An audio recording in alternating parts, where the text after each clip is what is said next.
what? When we raise the roof, we're popping. You know what? We're going to raise the rigor today. How are we going to raise the rigor in part 2 of this 3-part series?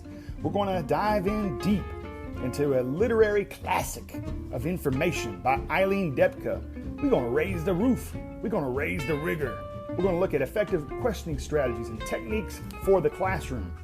Now, in the last episode, part 1 of this 3-part series, we had quite the discussion, quite the debate between me, myself, and I, and you as the listener. But we were talking about the implications of engagement, the amazement of engagement, and you know what exactly rigor is, okay? Rigor essentially is the complexity of learning. So what am I saying?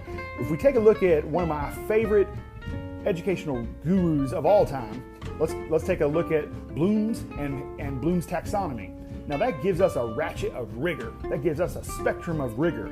That gives us a frame of reference, a sense of context about what is level 1 thinking, what is level 25 thinking, if you know what I'm saying. So this will give us some implications into how rigor and the cognizance of it from an instructional perspective can really change the game in terms of student achievement. So I want to take an opportunity right now to check you and wreck you. How do you question in your classroom, and how do you decide what questions are more difficult than others? Like, are you asking the basic 5 W's, the who, what, when, where, why? Or are you more or less giving them constructive opportunities to answer the hows and to give them constructive opportunities to pose their own questions? Because one of my favorite things I've ever had the good, gracious, blessed opportunity to see is junior grade books and the application, the facilitation of a shared inquiry. If you don't know what a shared inquiry is, I triple dog dare you to go on YouTube and look it up, because a shared inquiry is like a beautiful, harmonious, synergistic orchestra of thought and thinking.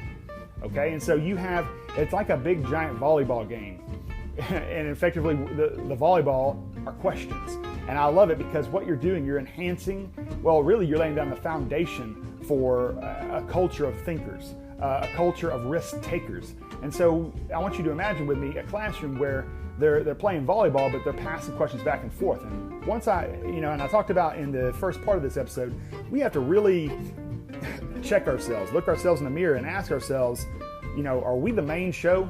Are we all that in a bag of potato chips? Are we doing all the work? Because last time I checked, you've passed the 1st grade, 2nd grade, 3rd grade, 4th grade. Look, give them a chance, because the last time I checked, the standards that we have to teach and they need to be able to reach and exceed and excel on, they have performance mechanisms tied to them. What am I talking about? Verbs, baby.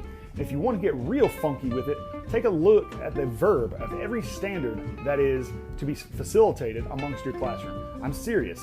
There are different shades of meaning. Now there's different shades of verbs in terms of complexity and intensity and the amount of effort that is needed to reach and exceed and excel on a particular standard. Okay? You got to understand that research has proven that, the United States has a good educational system. Notice, I'm emphasizing the word good. It has the potential to be great. Lord have mercy. We put billions of dollars in every federal program that may or may not cause a big affect in these students that we're currently teaching right now.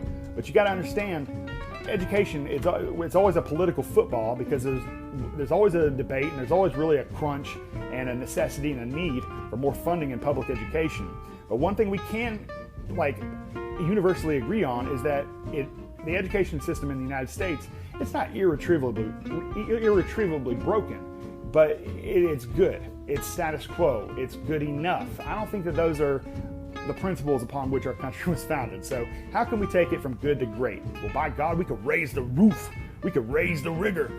You know what? Can we influence our students' academic abilities by being aware of the questions we ask and the way we ask them in the classroom? You know what? Evidence in the 2015 National Assessment of Educational Progress, that's known as the NAEP, it definitely shows a need.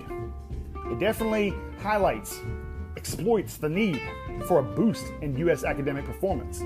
Now, we're the richest country in the history of the world, and I'm using the pronoun we because I consider myself an American. I was an American at birth when I acquired that citizenship.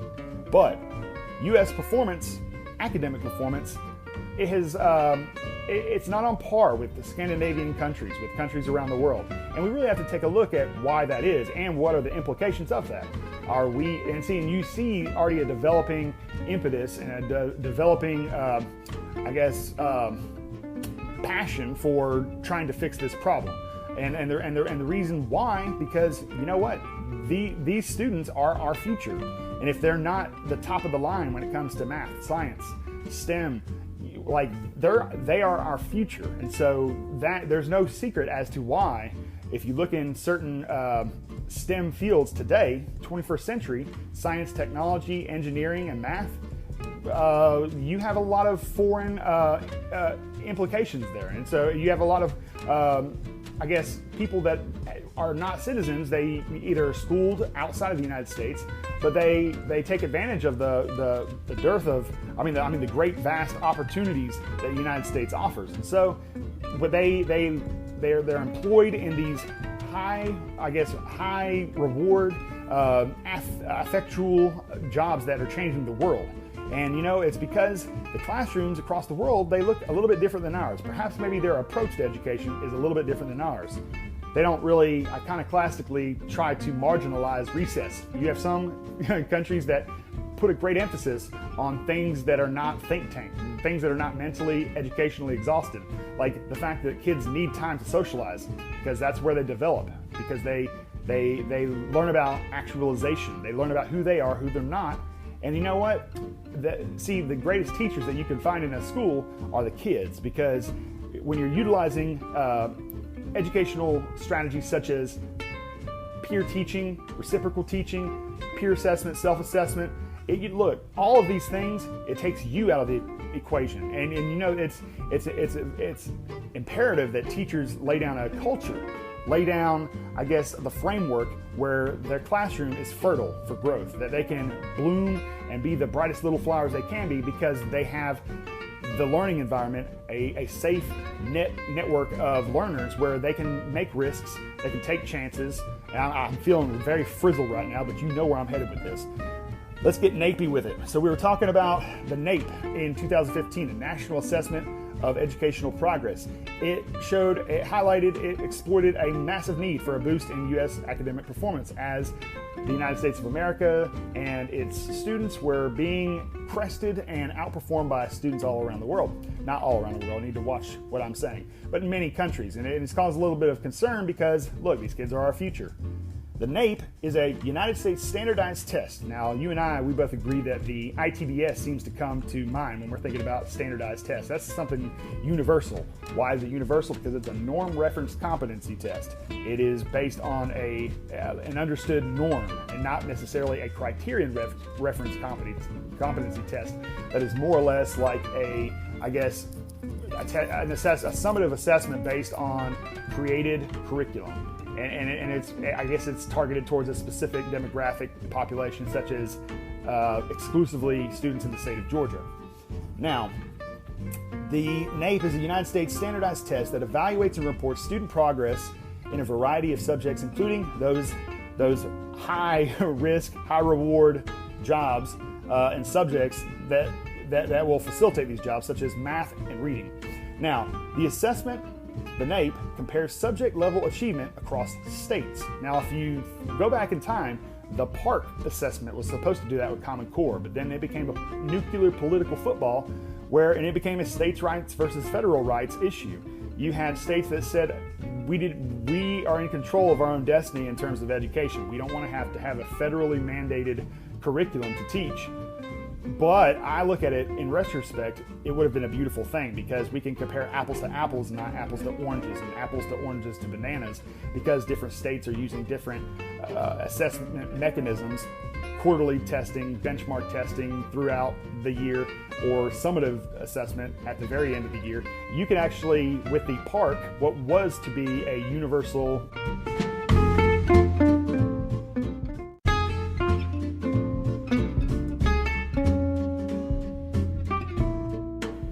assessment piece that would lead stakeholders, lead teachers, lead administrators, leaders throughout the legislative bodies of the state and federal governments to make more informed decisions about the future of education in context with where it is this vehicle of education is headed for a time and a place of technology, of innovation that does not even exist yet. Hit me up on part 3 of 3 in episode 32 of our study of Raising the Roof, Raising the Rigor, Effective Questioning Strategies and Techniques for the Classroom.